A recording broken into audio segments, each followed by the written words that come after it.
SATs done, essays written, applications submitted.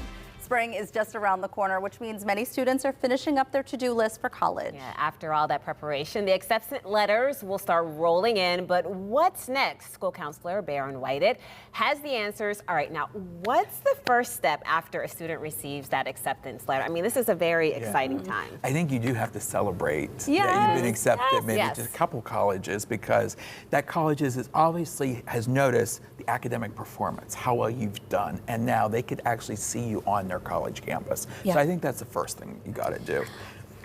And what's the second thing? Oh, I was just going to say, if you haven't visited the college, because sometimes what people schedule, they maybe did a virtual tour Right. instead of in person. Make sure you go in person. Maybe you need to revisit that college again because you're going to look at it from a different lens. So I think the reality of all of this can start to sink in, and sometimes that reality might be, I don't know if this is going to be the best fit for me. Maybe this isn't the school I want to go to. Is it too late? Should you still proceed and maybe do a year there and transfer? Because there can be a lot going on. Right. I think when you're looking at all the options, I always say when you do go revisit the college or visit the college, talk to the college professors. Also talk to the students, not the tour guides. Okay. Because you're going to find out what's really going on. Pick up a newspaper. See what the main discussions are. Because I do feel you have to fit in. Now, I transferred after my first year because they just didn't have the major I was looking for. I finally decided what I wanted to go into. So I do think that's okay, but if you are going to transfer, make sure there's Credits transfer over, over, right? Yes, That's absolutely. the main thing. Yeah, a lot of the seniors that I know right now, I mean, they're not just trying to choose between 1, 2, 3 colleges. I mean, they have a laundry list Yes. of schools that they've been admitted to, so they can't possibly go visit all of those. So are there some things, some criteria that you can use to kind of eliminate some of them from the start? Definitely look at the financial aid package that each school is offering. Maybe one is offering more scholarships and more grants. That's really important. Also know, when you look at that college acceptance letter, look at the guidelines. What is the requirements that you have to have a certain GPA?